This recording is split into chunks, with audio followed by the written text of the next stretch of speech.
I'm Alec Baldwin, and you're listening to Marketing Trends and the Leeds Art Week.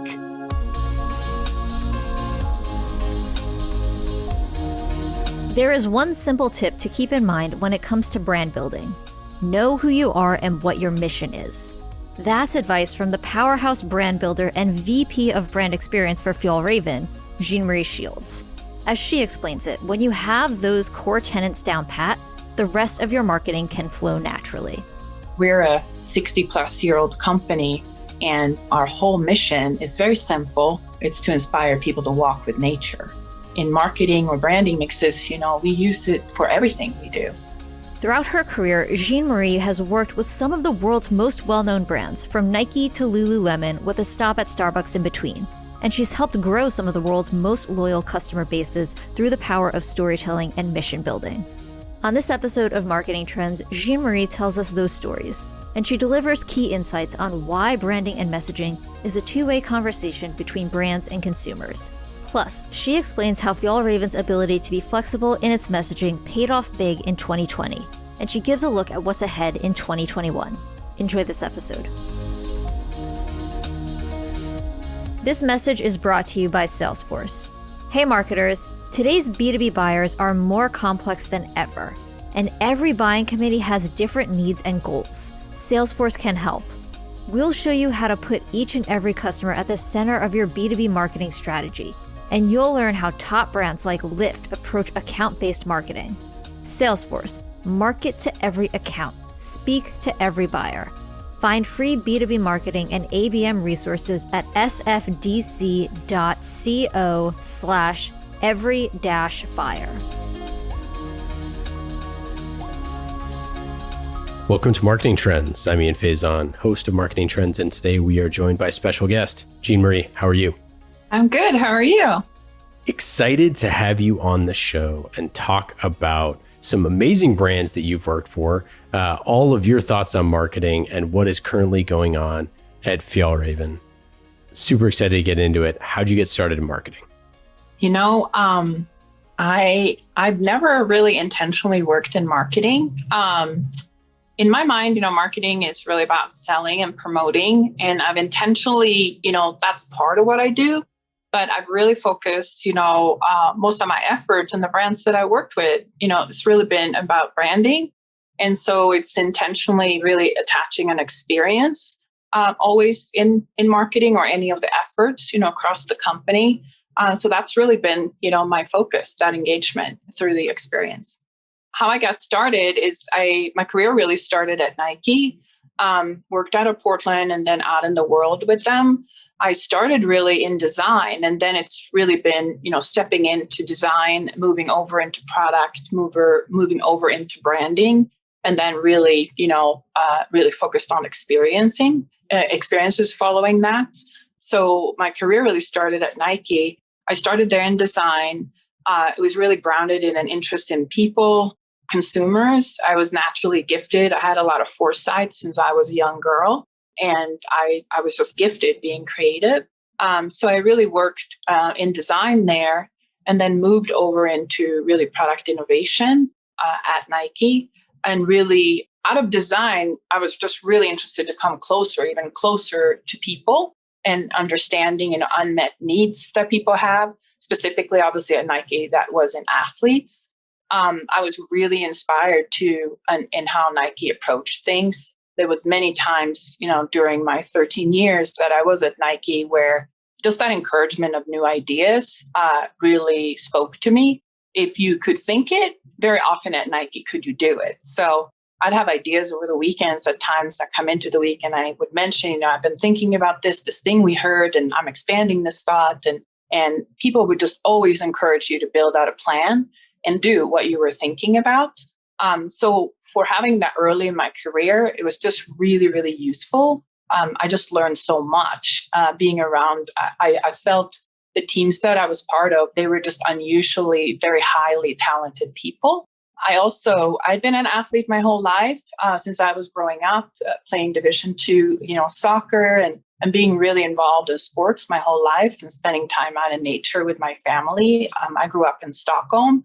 Nike really, I felt at home. I also thought Nike had a really interesting point of view to think about people. Their philosophy and stance was always, if you have a body, you're an athlete. And in that just was such a large entry point for storytelling, I thought, both in addressing needs that were spoken or unspoken, and then like sharing those stories out.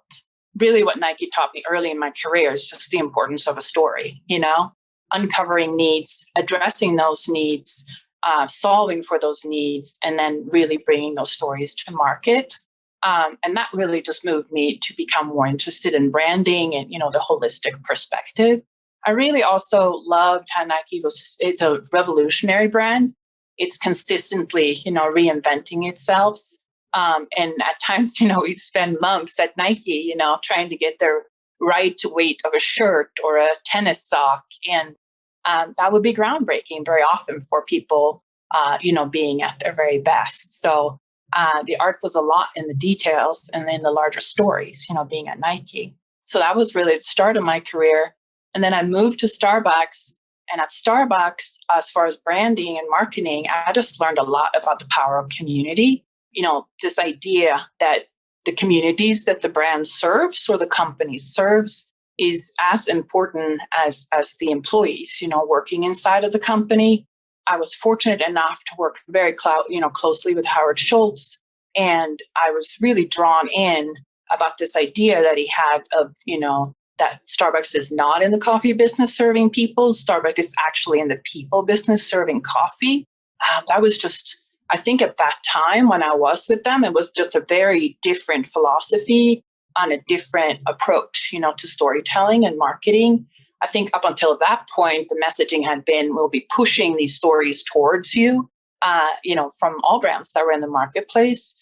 And Starbucks had this very different approach. It just really tries to connect with the people. And by doing that, the outcome was sometimes that you sold coffee and sometimes you were just engaging in a conversation like you would in any coffee house. So that was just very, very different for me. But it really taught me to put the humility at the center of the story. And so for me, that's just shaped a lot, of what I do now and have throughout my career. That whole idea of, that the role of branding or marketing is really that being an enabler of two-way conversations, and that those type of conversations really matter. Starbucks also was very, very different, coming from Nike and going to Starbucks. Starbucks is very, evolutionary brand in how its innovations, come across, where Nike is very revolutionary. So I learned very different ways, of storytelling in that. And that sometimes the subtleness of a message, it matters as much as a message being, loud and very, evolutionary in how it's shared. Also, Starbucks was just very close to market. And so that's a very different environment to work in as a storyteller. And also the outlets of over 16,000 stores when I was there. If we sometimes chose to do something, we could actually tell stories in 3 to 5 days, executed across all the stores. That relevance that Starbucks has as a brand, and it used that at times, after you voted, come in and grab a cup of coffee on us. There was a lot of things we could reflect in the community. And that was just really inspirational for me early in my career, that ability to be flexible. And, where Nike planned a lot of things very long term, very often 36 to 48 months out, Starbucks had that ability to be super flexible. Yeah. After Starbucks, I went to Lulu, and I actually went to Lulu to help them, with crisis in their transparent pant issue. And I was hired to help, and take them through that transformation. I just learned a lot about how to tell a story, and to tell the story successfully, especially when a brand is in crisis, you really need to enroll others in a new way. So telling does not work very often when there's crisis and when you're needing to motion a lot of people through a change. Communication is extremely important, and that people are allowed to participate in that change, and that everybody feels, that they have a place in that. So supporting staff in training, things that I actioned in my role there overseeing the brand then was, ensuring we had a quality guarantee in our stores going forward, training people of how to communicate about the shift and the change in the products, and behaviorally, how we address difficulties if people came in with pants, that were see-through or products that didn't work. So that was just an amazing lesson for me, early in my career. And that belief that employees have in your story, the story is just a story. If it's not told and owned, that can really make a difference in how it affects things, both for the employees and the user, and I think for the market. So that's really, I think, been my three big stops, in my career. And as you can tell, I've been very fortunate, to have worked for such amazing, brands that I've always seen it as important, attaching an experience like to any marketing efforts that we've done.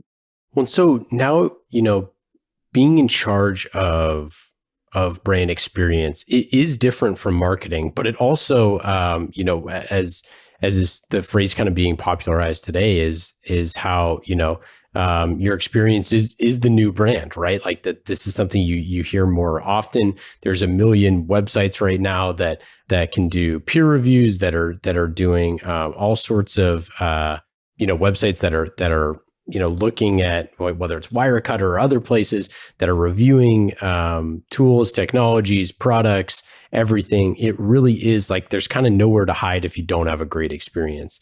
Can you talk about like what it means to build a great experience at Fjällräven? Yeah, no, I think it's definitely, having awareness of some of the, things that you mentioned. It's having awareness of how the community and our surroundings are feeling. And then I think that provides a lot of relevance to us, ongoing. And then that helps us appropriate the message too. We always want to meet people, where they're at, and ideally meet them where they're at and then exceed, their expectations. So that really sets, the standard of what people are talking about. The way that we take that into consideration is just really ensuring that our message resonates, the timeliness of it, and then the channels, that we engage in. I think humility is at the center of experiences. So that means the employee having awareness of the user, and then having awareness of the community surrounding that is like at the center or the heart of, what brings an experience. And then, of course, it's grounded in a mission, which I'd love to talk more about. But the mission obviously grounds you in what way you be telling that story. And then I think, totally. Per brands, obviously, you pull that across the channels that makes the best sense for you. I think for Fjällräven, we rely a lot on the community. We have about 75 plus Fjällräven guides that's attached to our brand. So they are people that are connected to nature in different variations. Sometimes they can be bushmen, sometimes they are wood carvers, sometimes they're photographers, sometimes they're artists. Sometimes they're just amazing, above tree line hikers or trekkers. All of those people, we take a lot of input from. So we're really in two-way conversations with them. Our founder, Åke, up in Örnsköldsvik and the northern part of Sweden, he did that very early out. He asked a lot of how the community was feeling. He asked the community to try the products and give a lot of feedback. And then motion and action, the things that came back. So that community part is always that starts with the people, and then we really turn into two-way conversations. And from those lessons, we then appropriate, what channels we pull the messages across. Very often is ours through experiences in stores, having our guides or other invited guests, talk on nature and different ways to be in nature. So we program a lot, around our communities that we serve. We obviously also partners with wholesalers. We partner in our e-com space. And then, of course, we also pull it across our social and digital channels. I really view social as a community. It's just an extension of the communities that we have in person, being online.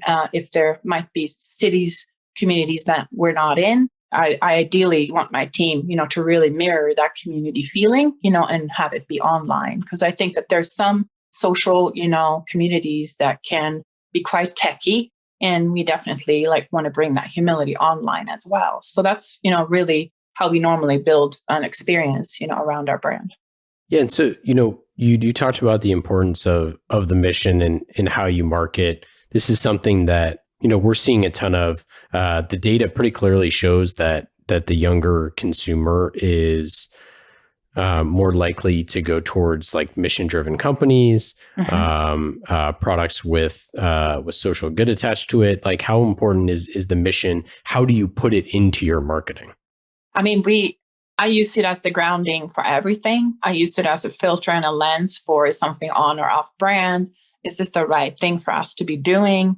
Are these partnerships the right thing? And, how can we best enable this mission, in the day to day? So for me, at Fjällräven, and I think at all the other companies I've been at, that has been important. When I interview for jobs too, I also interview for testing if people are truly engaged in the mission and if that's important to them. Like, because I think that's the one common element you have across any company, and you can talk about that across different cultures, and, it's extremely important. And I think coming out of COVID, it's going to be even more important because the mission grounds you in uncertainty, and it really provides, a foundational insight into what the company has been about. We're a 60-plus-year-old company, and, our whole mission is very simple. It's to inspire people to walk with nature. In marketing or branding mixes, we use it for everything we do. So for me, like when you break it down, when there are new people joining or partnerships, that we have, or when we tell our story, I kind of break down the mission, and I've done that at other brands too. I think it's important to say, hey, it says, our mission is inspire, people to walk with nature. What does it mean to walk with nature? Like, that's very simple, but it's also very insightful. We're a non-intrusive brand. We're an empathetic brand. When we tell our story, we really want to be engaging and meet people where they're at. So that means our messaging needs to embody those things. We're also saying, we're not saying we're outdoor. We're actually saying, we want to walk with nature. So nature's versus outdoor is also a differentiating point of view, that we have as a brand. It's that filter we use. We don't think there's an in and outdoor as a brand. We believe nature is with you at all times. So when we're sitting here talking, you and I can enter nature at any time, right? That can be through an image we're looking at that reminds us of somewhere where we want to travel, or simple meditation after a meeting where you need to restore yourself, any of those things. We're just saying nature is present. And I think that's a little bit of a Swedish belief too. Mm-hmm. And so I think we can always ground ourselves in that. So that's also a very important, point of view, because how do we portray nature versus outdoor? Outdoor means you have to step through something to get out there, So I think we're some of the other brands that are in our category, they talk a lot about, let's go outdoors. We that's not our stance. We're a different brand. We're with nature at all time. And then I think, too, our mission says inspire people. Sometimes missions that I have worked with before are a lot more specific. People, that to me says it's for all. It's very inclusive. Maybe it's because, we're coming from Sweden, which is a socialist brand and, a socialist country and a more of a neutral country. But I think that inclusion and the humility is important in the visual message and in the actions, that we take, in the day to day. If something feels off brand, we always go back to the mission and ground ourselves in that. And I think for the generations to come, I think, and people that are younger now, I think especially people that are in, 15 to 25 or so, mission of companies are extremely important and holding us to that standard and holding us accountable. So I think it's very important to embody it in the day to day. Well, and then your company has some initiatives like the Arctic Fox Initiative and others where you kind of walk the walk too, right? It's not just about talking about these things. Yeah. So Arctic Fox Initiative is one of the initiatives that I would say that really embodies our mission really well, and then invites people, to join nature. And we partner up with nonprofit, companies or people to, award the Arctic Fox Initiative. So the Arctic Fox Initiative, obviously Fjällräven means Arctic Fox. So that's kind of where the initiative, comes from. the intent of the initiative is to preserve nature and wildlife. And we kind of fuel or fund that by 1%, of specific Fjällräven products. We do that mostly through the Konken Art and our Konken Rainbow programs. So that really gives back, to our communities. We select different nonprofits every year. Sometimes it's 2, sometimes it's 3. It depends on who's submitting and, who do we think is, best connected to preserving nature and wildlife at that time. An example, recently is for our region is Power to Be. They're based up in Canada. They take people that have physical barriers, can also be financial barriers or cognitive, things, and help those people get out into nature. Sometimes that could mean, adjusting or customizing a wheelchair for somebody to be able to go out into nature. So that's somebody that we partner with. And I think that's very meaningful, both in how the Arctic Fox Initiative gives back. It means a lot to our employees that we do those things. And I think everybody in our stores and in our communities love to be involved in a lot of those different efforts. And then I think it also, for us as a brand, really shows, what we value. And those are also the stories that we share, and very often with stories around Power to Be, obviously there's an invitation there to help if you can, with time, most of the time. But then there's also us sharing stories, very often in our live feeds and in our social and digital space, and really ensuring that those people, get exposure for all the wonderful things, that they do. So it's really trying to provide a venue for them to both be connected to our brand, but more than anything, share a light at all the wonderful things that they do, as a company. I think Arctic Fox Initiative is a great example of how we really live our mission. So for someone who maybe is unfamiliar with Fjällräven, for someone maybe in the US who isn't as familiar with the company or the brand, how do you think about kind of like reaching those people, getting them engaged? Like, so for example, I've known about the company for a while, but I don't have any products yet. I'm waiting. So maybe the time is now, but I haven't had anything yet. I know it's super high quality. I know that it's amazing stuff, and I'm aligned with the mission of the company. So what is your process to get in front of people to make that initial jump? Because especially in times of COVID, it's like I can't just go to the store and try some stuff on and see what pair of pants I want to get. It's just a little bit more tough. Yeah, I mean, COVID has been a real challenge, right? But it's for people coming to nature. It's also been the largest movement towards nature ever. Really started in Q3 last year, so we've been really fortunate, being in that space. So I think with our existing users, it's been really, they've like had a lot more time in nature. So that's meeting their needs differently than, where we've been before. So that's really targeted marketing efforts or storytelling efforts towards them. With the new people to nature, I think people being locked up last year, we really tried to meet them where they're at. I think when COVID happened in March or so, the first 2 to 3 months, it was quite scary. So we really tried to bring comfort. And we, through our email, through our social and digital, we really try to meet people where they were at. So we offered a lot of preparing and planning for going out into nature when it's safe. And so we had a lot of motion, a lot of Spotify lists of music that reminds you of nature, curated choicer of the best trails, different ways that we could be of service to you and meet you, and also acknowledge, look, when we're ready, we're going to go out and do all these things, and trying to provide some hope and some comfort. Then the other thing that we did was really focusing on bringing comfort and inspiration. So that was a lot, viscerally and storytelling, like really trying to get new people, to come into the brand. Very often too, in our Insta and in our Facebook, we obviously, have a lot more new users, coming onto our brand. I think getting them then to sign up for emails and come into the brand is really how most people enter the brand.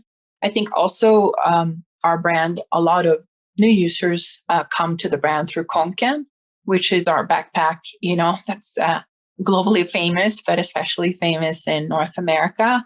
So a lot of younger people come into the brand first. They might be growing up. They might have been given that product, from their parents.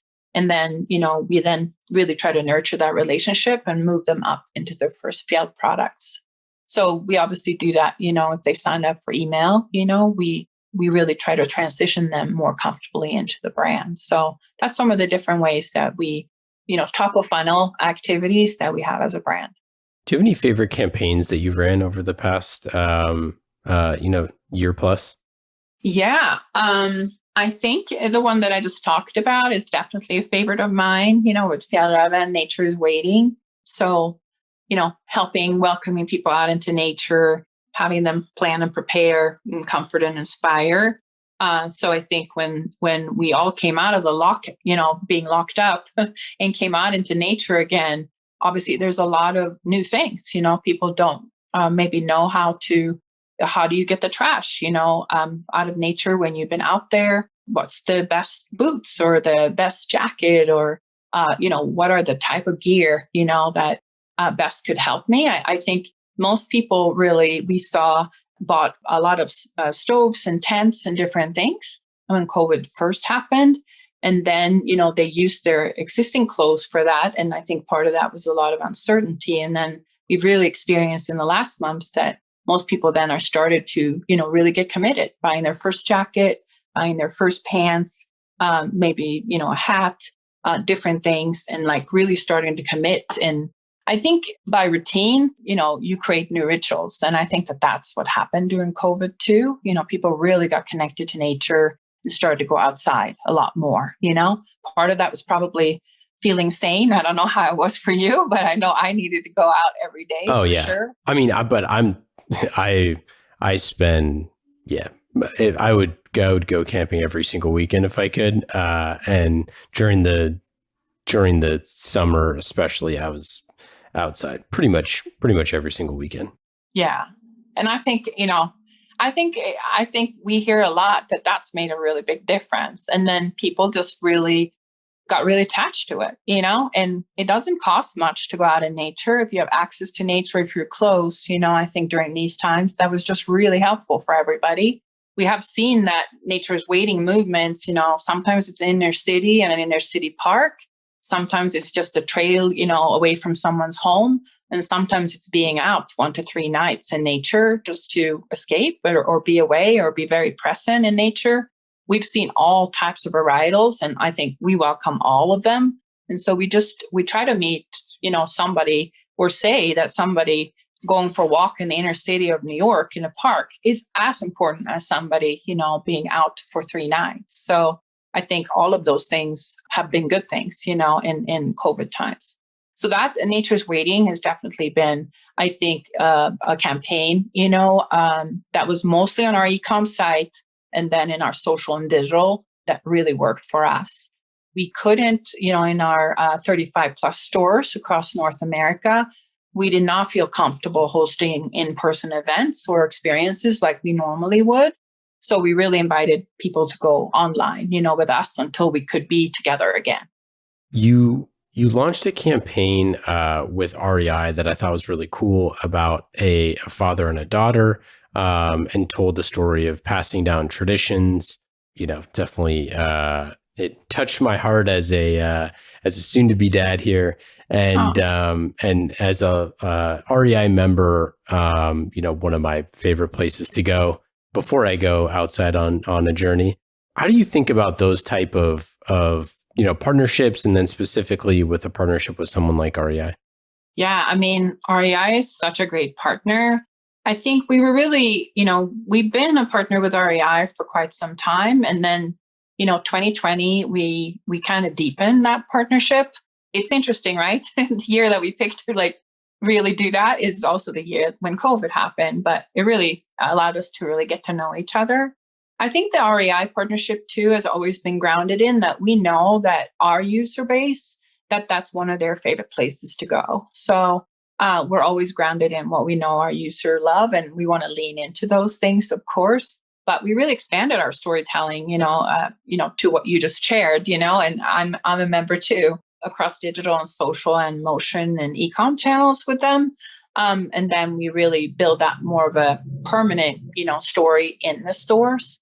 The conversations really started with, what is the goals of REI and what are the goals of us, and finding, those connective kind of overlaps of the two brands. And our story is really that of durability.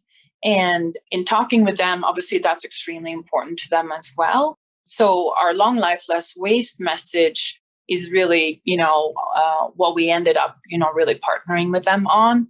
And the father and daughter spot that you saw and sounded like you enjoyed, which makes me very happy, is really about products lasting a long time, long enough to actually be able to hand off to the next generation. And this is a real story. I mean, we see this all the time. I remember growing up and hiking with my grandmother, and the backpack that she had when I was a little girl still hangs in our countryside home in Stockholm. It's pretty beaten up, but she doesn't want to hand in that backpack for anything. Wow. It's that mustard color backpack, and it's just stood the test of time. So this is a real story, and I think we were just leaning into that. The father and daughter story actually is a real dad and daughter that was cast, in Pacific Northwest. So we were really excited about that story as well.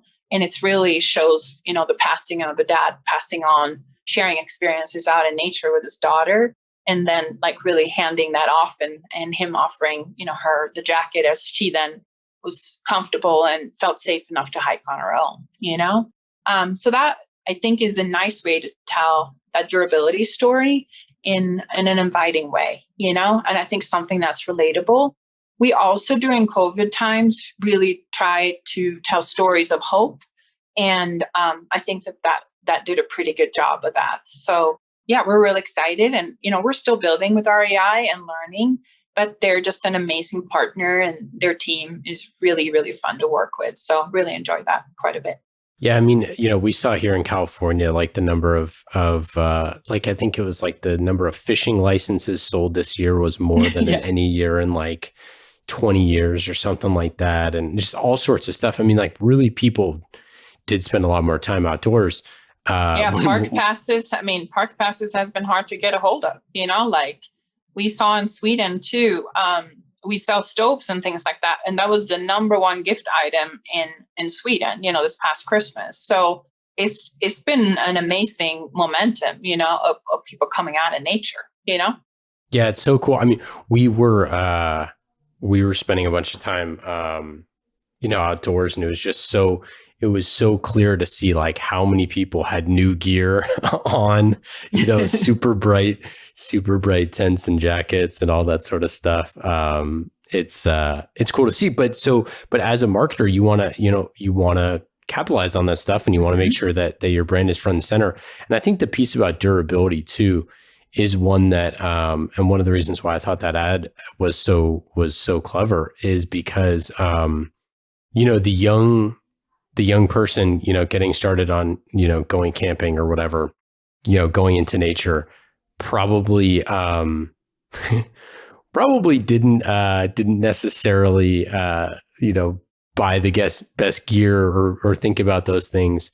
But the father who wants to get the best things, because they know, it's something that I dealt with my wife when we first started going outside, was just like getting the right gear. And it's like, it takes that trip from going from like, wow, I'm just kind of cold all the time to, I'm just actually comfortable all the time. This is great. And that stuff, like those human moments are so important to capture when it's so core to your product, like durability is for you all. Yeah. And I think, I have a teenage son myself, like you want to buy, these things that are going to be around a long, long time. I mean, you're able to do it when your children is younger, but then when they become teenagers, very often do they not want you to do those things. But it's interesting, I think, when you teach those things with children or families, when they're younger, they come back to that later, when they want to be in choice and when they, very often do they come back to the things that they grew up on, like they'll do their own hikes and then they come back to the brand, we see that very often. And so I think we have to be patient sometimes too, when they're needing to do their own thing and they come back to the brand, So, I mean, we're fortunate enough to have Konken, because that's very often the way that you first enter into our brand, here in North America. So, yeah, it's so nice to be able to teach, while you're out in nature, also teach. I do think with gear, though, it's a big investment. And so very often do people want to be out in nature a couple of times. And you know how it goes, with sports or nature or any of that. Once you get addicted, or once you have that natural pull in your body to go outside, that's normally when you start looking at gear and, you're wanting to invest, you're testing things that might not be of best quality. And once you get into good quality products, it really becomes addictive, and you don't need many things then. You just need those few things, that you can really rely on. I think when you start to get serious too, and you're trekking or hiking, beyond 3-4 hours, you're out in the wilderness and you're exposed, and you really need the gear to work, and you clearly know if it's not, right? But it is one of those things. I remember, so when my wife and I first started, I spent 10 years in the Army. So needless to say, I did not spend a lot of time camping during my free time because I did that for my job. And so when my wife and I started, getting outdoors for the first time together, when we started dating, we had a budget, right? And we're like, okay, we can spend X amount of dollars. And I remember we went to REI and we bought super nice sleeping pads. We bought super nice sleeping bags, and then we bought a $30 tent from Target. We were like, we're going to be warm, but if it rains, it's going to be a bad day. But I think that those are the things that I think consumers really, when you're looking at something that's especially like a more expensive premium product, like there's a reason why, there's a huge reason why that you pay for that. And, it's kind of the old adage, buy once, cry once sort of a thing. If it's going to be part of what you do, you're going to be more comfortable, you're going to be drier, you're going to be warmer or less hot, like all that stuff super matters. Yeah. And I think, the best gear is the gear you don't even know you have on, I think great gear can remove the barriers of you being like the most intimate with nature, so great gear you don't even think about. It's just there, it serves its purpose, and, it allows you, to like be at your very best, so very often in language, we try to capture that too. Fjällräven by heart too, we don't talk so much about tech, like a lot of the other brands that are in the outdoor space. We talk a lot more about, the material, the function of the material, and, how things are designed, how they are cut, and, and then that we built them to last a long time, so it's a little bit of a different storytelling, in that space too. But I think what you described too is what we find with most users, like if there's a checklist of 7 things you're going to have when you go out into nature, by who you are and what you most enjoy, that's how you will make the priorities of the type of, your checklist for gear. Like you said, the tent was at Target because you have these other things, and I think that's most people's journey. Yeah. Well, now I'm going to spend the next 30 minutes on the Fjällräven website and figure out what new pair of pants I need to get, because there's always another pair. Like I said, I haven't even tried it yet, so maybe that's on my to-do list here. Well, we're coming up closer to the end of the episode here. I wanted to open it up to you. Are there any other things that kind of you've seen from your marketing career that you'd like to share, or maybe what's next for Fjällräven, or some trends that you're excited about? I think, what we're really focused on is, I think some of the things I mentioned, really building out our communities online as well as in person. We're really hoping there's going to be a back to school this year. There's a lot of indications of that, it most likely will be. So I think obviously that's a big moment for us. So that we're definitely, focused on. I think the relationships, that we've talked a little bit about, those new relationships, with new people coming to nature really inspires us. And I think, this will be a substantial change. And I think for long term. So I think, we're finding ways, we're learning more about them and, what's most important to them and finding new channels, to engage with them in. But I also think this last year just taught us a lot, to be very flexible as a brand, but also be really grounded in who you are. So when things get scary or uncomfortable, I think it's really important as a brand to really be grounded in what your mission is and, make sure that you always come back to that, with maybe a lot of new asks that are coming, from the outside. I think that's extremely important. We're also, we've been in the US and we've been in Canada and we're opening up South America now. So we're also really excited to learn about that market. It's obviously an abundant place for nature. So that's going to be really exciting, for us as a brand. So that's, I think, some of the things, that we're really looking forward to as a brand. We are obviously continuing on building out, our durability, sustainability message. After COVID, I think we've also all kind of detoxed and let go of a lot of things. And so I think it's very appropriate, to try to really focus on fewer things and have them last a longer time. So those are some of the things, that we're really excited about as a brand. All right, let's get into our lightning round segment. These questions are fast and easy.